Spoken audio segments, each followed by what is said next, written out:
Welcome to The Explainer. So, are you still living by that old Silicon Valley mantra of move fast and break things? Well, if you're building an AI, you might want to rethink that.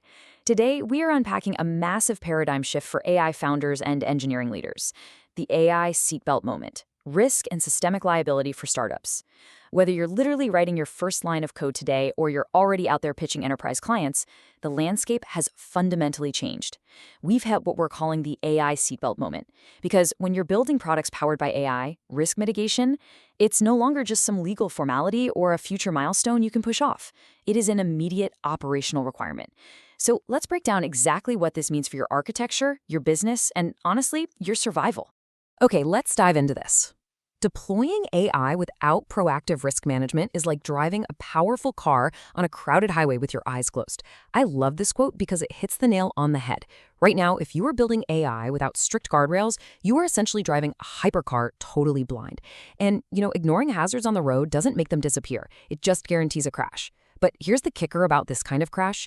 It doesn't just total your startup. It causes real collective harm. We are talking widespread damage to real people, things like automated discrimination, massive privacy leaks, and dangerous, uncontrollable hallucinations.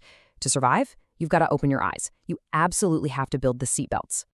To really understand why this is so urgent, let's look at this stark difference between traditional software and AI-native software. Traditional software is deterministic, right? When it fails, it usually crashes silently. You get a broken web page, a 404 error code pops up, your engineers go fix a bug, and that's that. It's predictable. But AI-native software, that is built on probabilistic foundations. It doesn't fail quietly, it fails publicly, and it fails destructively. Think about that real-world airline chatbot that hallucinated a completely fake refund policy, which ultimately forced the airline to honor it in actual court. Crazy, right? Instead of throwing a harmless error code, an unconstrained AI will confidently hallucinate false promises to your customers, or it'll literally leak sensitive user data to the wrong person in plain English. That old engineering mentality of, we'll patch it in the next sprint, completely falls apart here. An AI failure immediately creates real-world legal liability and massive public fallout. And let's be very clear about how these specific failures will rapidly kill your startup. Say your autonomous agent commits an unauthorized action. Maybe it promises a totally incorrect price to a customer or worse, deletes a client's database. Boom. You bear the contractual and financial liability, period. Next up, you're going to hit a brick wall with enterprise procurement blockers. Modern B2B sales cycles require you to pass strict AI security assessments. If you don't have explicit risk mitigation protocols, enterprise buyers will reject your software outright during due diligence. No way around it. Then, you've got investor due diligence red flags. VCs are actively screening for things like data provenance and compliance with regulations like the EU AI Act. Unmitigated AI risk, it stalls your funding rounds and tanks your valuation. And finally, irreversible trust destruction. A single high-profile bias incident or data leak will permanently destroy your user trust before you even hit product-market fit. Now, what's really interesting about this next part is how we actually fix it. Section 1, the 4 critical AI system vulnerabilities and immediate controls. Let's get right into the mechanics of the inevitable crash and, more importantly, how to build those AI seatbelts. Let's walk through this matrix row by row, because this right here is the operational core of our explainer. First up, data ingestion.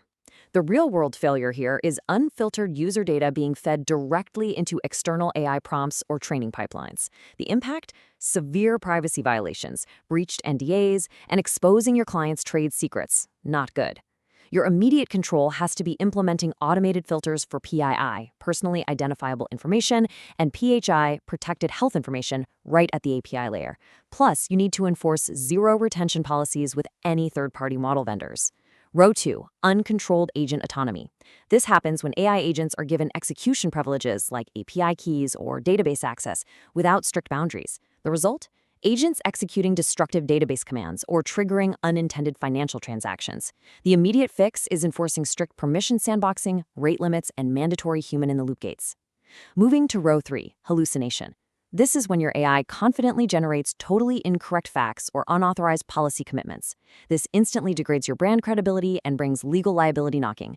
To stop this, you need to implement Retrieval Augmented Generation, or RAG, using verified internal databases, and you must validate all outputs against strict schema constraints. And finally, row 4, silent model drift. Look, model performance naturally degrades over time as real-world user data shifts away from your initial baseline testing. This causes a gradual, silent decline in product quality and silent user churn. Your control here? Deploying continuous, real-time monitoring of model drift, accuracy metrics, and user feedback signals. So, the crucial point we really need to drive home is this. Foundational model APIs do not protect your product. I literally cannot emphasize this enough. There's this dangerous misconception out there that if you're using a major provider's LLM, their safety guardrails automatically cover you. They do not. Third-party vendors only secure their own underlying infrastructure. The security, the context, and the output handling of your specific application, that is entirely your responsibility. If the AI in your app gives bad advice or leaks a social security number, the liability lies entirely with you, the founder, no one else. All right, moving from systemic risks to the actual solution. Section 2, the essential AI governance and safety protocol. Think of this protocol as the essential crash test facility for your product. And this brilliantly illustrates what that crash test facility looks like in practice. It's a highly actionable, 4-step pipeline designed to prevent catastrophic failures before your product ever sees the light of day.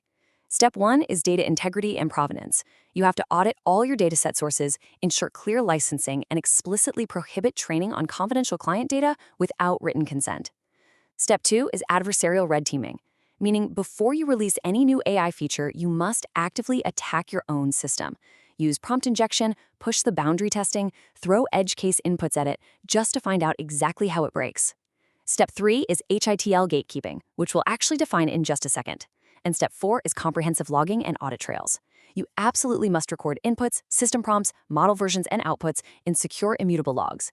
That way, you have full auditability if an incident ever does occur. Let's double-click on step 3 for a second. Human in the loop, or HITL. Gatekeeping. These are automated workflows that pause execution and demand human sign-off whenever an AI action crosses designated risk thresholds. Going back to our car analogy, this is the literal brake pedal. You just cannot let the AI drive autonomously when the stakes are at their highest. For major things like approving large financial limits, sending out external mass communications, or finalizing legal text, a human must be forced to take the wheel. Honestly, this single workflow control is often the only difference between a minor internal error and a complete company-ending public catastrophe. Let's move to section 3 and see how this builds into our next point, safety as a core market differentiator. Up until now, we've talked about safety as a defense mechanism, but it is time to reframe that. Safety is not just a boring compliance checkbox. It is a massive competitive advantage. So I have to ask you directly, are you driving blind? I want you to really think about your current product roadmap.